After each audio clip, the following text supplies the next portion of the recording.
Just try this.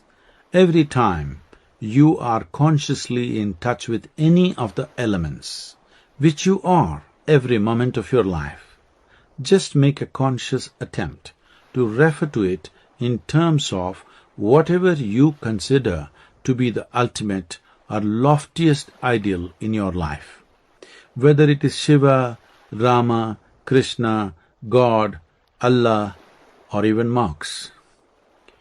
You are a psychological being right now, and your mind is full of hierarchy. This process will settle the hierarchy. After some time, the word can fall away, but you instantly see the change as the number of truly conscious moments in your life increases. The air that you breathe, the food that you eat, the water that you drink, the land that you walk upon, and the very space that holds you, every one of them offers you a divine possibility.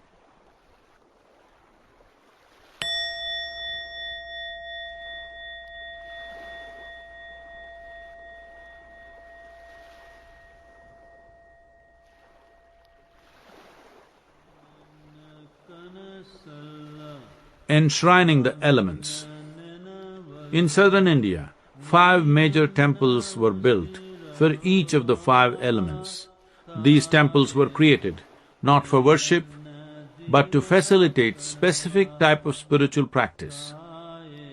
To cleanse the water element, you would go to a particular temple and do one kind of practice.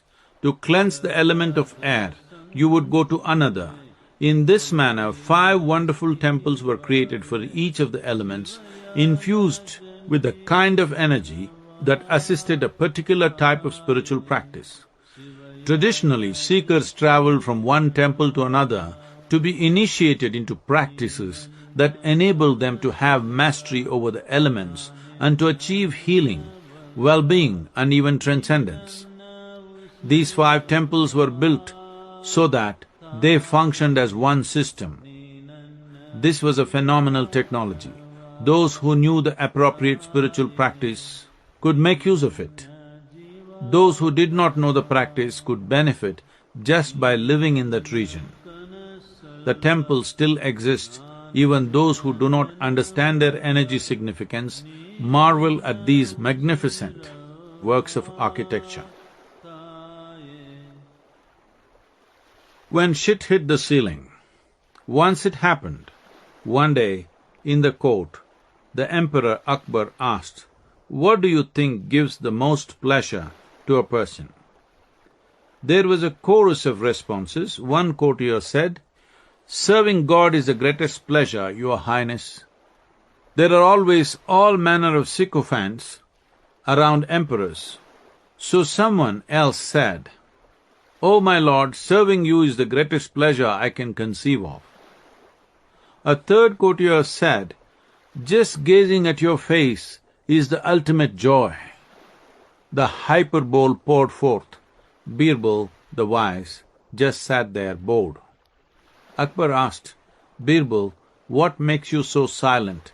What is it that gives you the greatest pleasure?" Birbal said, "Shitting." Until then, Akbar was feeling great with all the fawning and adoration. Now he got mad. He said, "For uttering such an obscenity in court, you had better prove it. If you cannot prove it, your life is at risk." Birbal said, "Give me a fortnight, Your Highness, I will prove it to you." Akbar said, "Fine." The next weekend, Birbal organized a hunting trip for Akbar into the forest, and made sure all the women folk in the palace also travelled on this expedition. He set up the camp in such a way that Akbar's tent was in the center. All around he placed the families, women and children. He told the catering department to produce the best food. They produced the choicest delicacies, and Akbar ate well. He was on a vacation after all. The next morning, when he got up and came out, he saw that there was no toilet tent. He went back into his tent and walked up and down, but the pressure was building up. He tried to go into the forest, but Birbal had made sure women folk were all over the place. The pressure built up by the minute. It was about 12 noon, and Akbar couldn't bear it any more. He was just about to burst. Birbal, who was watching this whole scene, kept walking around muttering, "Toilet tent, where to put it, where to put it?" He was simply creating confusion and delaying the matters a little longer. The emperor was full of shit.